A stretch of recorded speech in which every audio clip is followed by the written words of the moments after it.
All right, let's look at our second situation.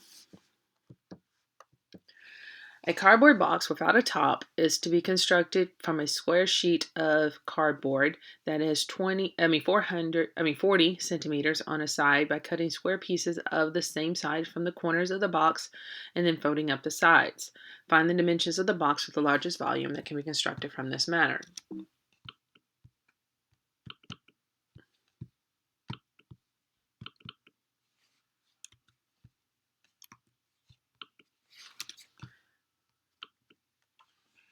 Okay, so looking at this situation, I've kind of I've stolen this because you know how wonderful I can draw.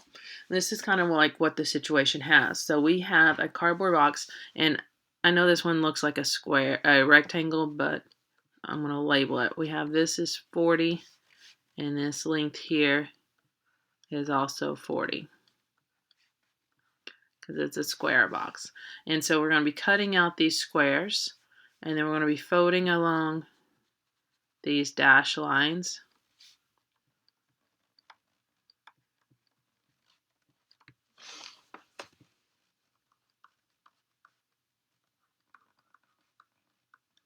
And to make this box here. So that's what we're doing, an open box. Now that I'm looking at the situation, let's see what all we know. We want to find the dimensions of the box. So that's the length, width, and height that has the largest volume. So volume is what we're going to maximize. So I remember volume is equal to, of a rectangular prism, is equal to my length times my width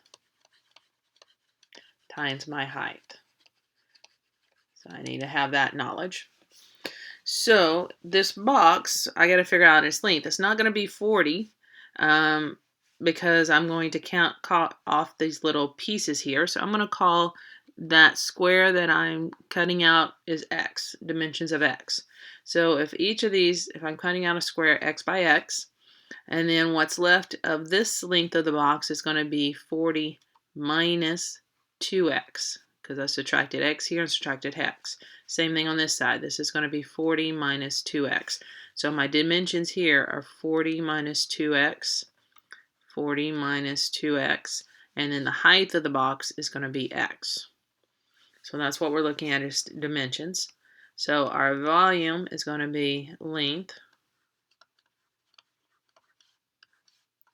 width, and height. Working through this, I'm going to get 1600. Ooh, Miss Ely can't do math. Okay. So we're going to do this as 1600. And then we have 80 minus 80, so that's 160. So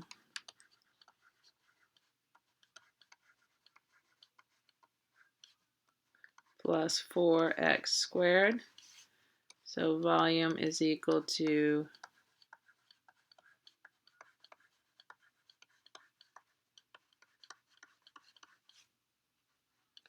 Alright, so now I've figured out my equation, and I've drawn the picture. That was step one, labeled an important part of the diagram. Now I figured out my equation, got my equation in one variable, so now we need to talk about the possible constraints. Okay, so x, we know here has to be limited to 40. We have 40 as our length here, so we have to have some sort of dimensions. So x needs to be greater than 0, and it needs to be less than 40 at the total maximum value. It's going to be less than that. So it's going to be between 0 and 40. So that's going to help me kind of make sense of the situation.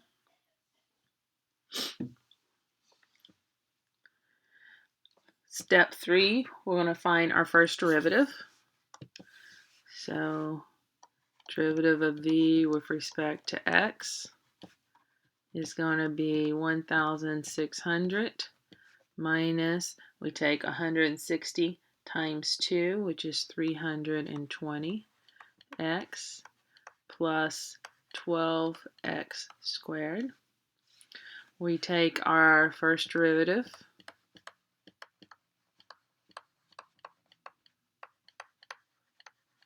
and we set it equal to 0. 4 is a GCF here.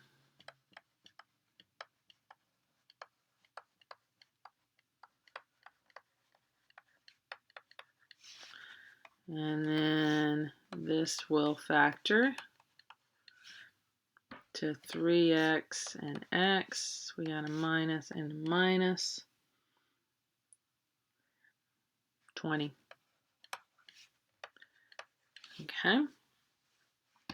Set that equal to 0. Well, 0 divided by 4 is still 0. So using our null factor law, we end up with 3x minus 20 equals 0, or x minus 20 equals 0. X is equal to 20 over 3, or x is equal to 20. So those are first possible values. This time I'm going to do the second derivative test, just because we haven't done that one yet. So I want the derivative of v with respect, whoops, I'm making all kinds of mistakes today. Derivative of v with respect to x. All right, so derivative of 1,600, so that's negative 320 plus 24x. Now to evaluate this at negative 320 plus 24 over 20 over 3. Plugging that in, I get a negative value.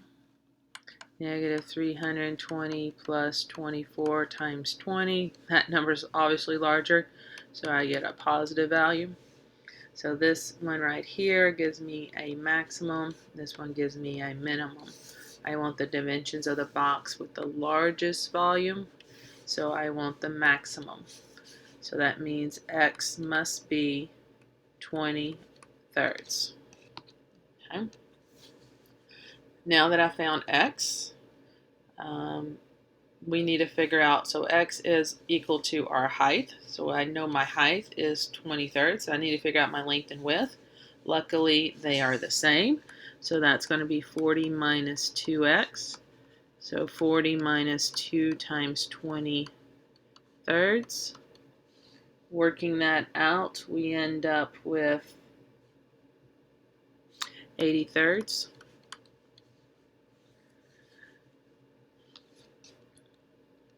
And that's for my length and my width. So find the dimensions of the box with the largest volume can be constructed in this manner. So now I'm ready for my sentence. Therefore, the dimensions of the box with the largest volume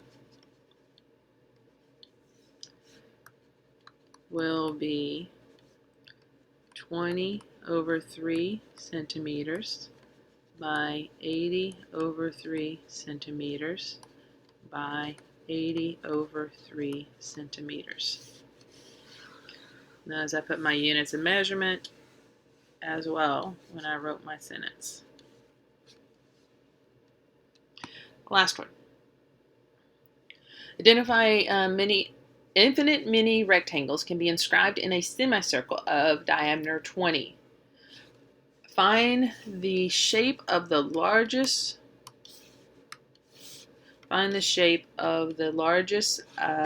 rectangle that can be inscribed. All right, so here's my diagram. So I have a semicircle. It has a diameter of 20 centimeters, and I want to find the largest rectangle that can be inscribed. So remember, inscribed means the vertices of the rectangle are on the semicircle. So how I do this is I would start by constructing a right triangle right here. And this right triangle is going to give me some information that I can work with for this object. I'm going to let this, let's call this vertex O, and we'll call this B, and we'll call this vertex C, just for writing purpose. So I'm going to let OB equal X.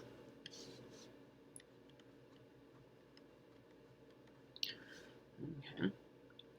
So if OB equals X, and I know it's by drawing this in the center and making this my radius, I know OC must be 10. If my diameter is 20 centimeters, my radius and all radii must be 10 centimeters.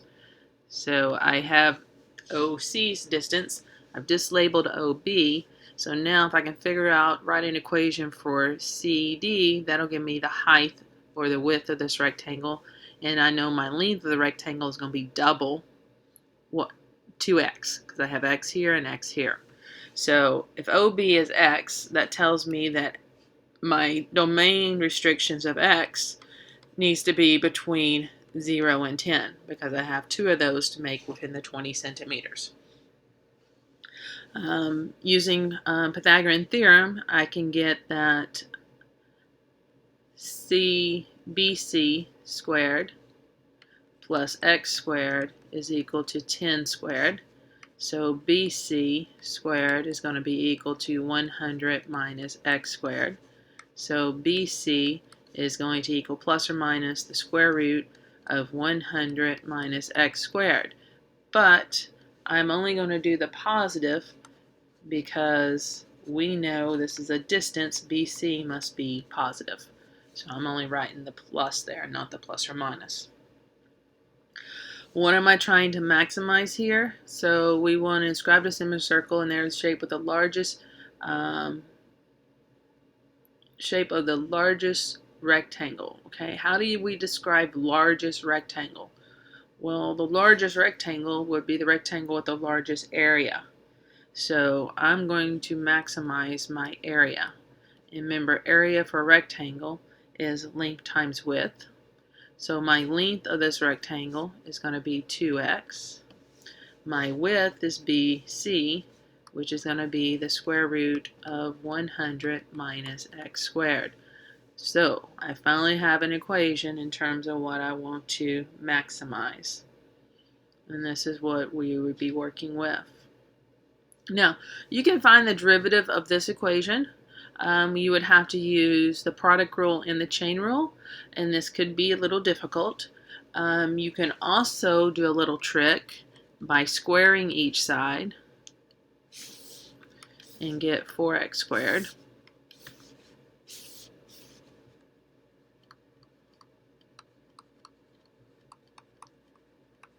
We can work with a little bit easier equation. So I could work with the a squared function, which would be 400x squared minus 4x to the fourth. And that's easier to differentiate than this original equation where I had to do my product rule and quotient rule. But it doesn't matter. You can do the product rule, the product rule and the chain rule in here. You can do that. It just will take a while to get there. So it's your choice on which one you want to do. I just know if I have the largest area, it's going to be the largest square area as well. Square area would be maximized at the same point where my area is maximized. So I can do this little trick. I haven't changed the problem, so I did the same thing to each side of the equation.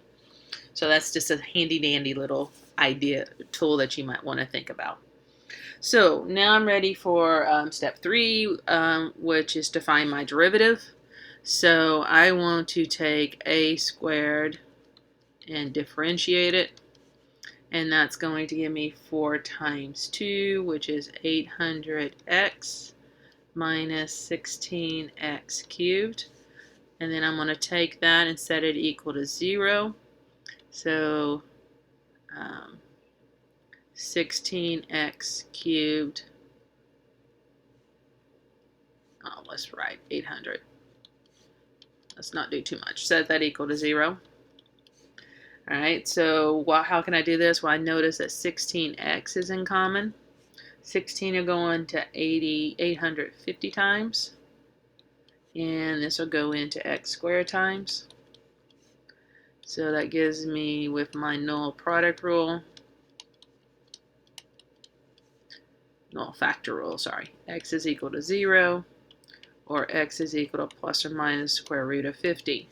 But remember, x has to be between 0 and, has to be greater than 0 but less than 10. So that's going to eliminate the 0 here, and it's going to eliminate the negative. So all that's left is, my possibility is x is at the square root of 50, or the endpoints. But the endpoints in this situation doesn't make any sense, because that, if my endpoints would be 20 for the width, that means the height would be 0, so that makes no sense. So now that I know this is my possibility, I need to figure out which is the best. I'm going to do the second derivative test again, just because it's a parabola, and this is a cubic function, a polynomial, which is easy to differentiate. So I'm going to take the derivative of 800x, which is just 800 minus 48x squared,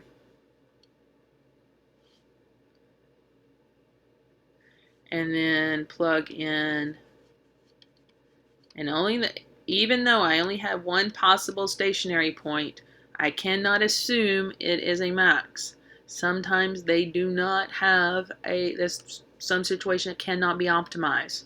So you always have to check this. So this is just 800 minus 48 times 50. 48 times 50 is obviously much higher than 800. So that is going to be less than 0. So yes, I do have a maximum here. So let's look back at what they're asking us. Find the shape. So that's another way of saying the dimensions. Find the shape of the largest rectangle, which will be inscribed. So I've figured out my x value, which is square root of 50, but that's not the shape of the object. That dimension there is going to be 2 times the square root of 50. So that's going to be a 2 the square root of 50 is one of my dimensions. And then the other one's going to be this height here, which is BC. So I need to figure out my BC value. So I know BC is equal to square root of 100 minus x squared. So BC is going to be equal to 100 minus square root of 50 squared, which is 100 minus 50, which is square root of 50.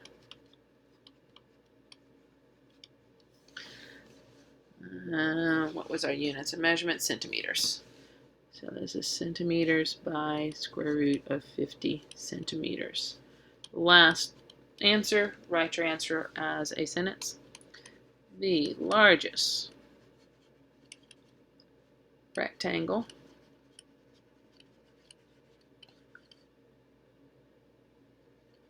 which can be inscribed in the semicircle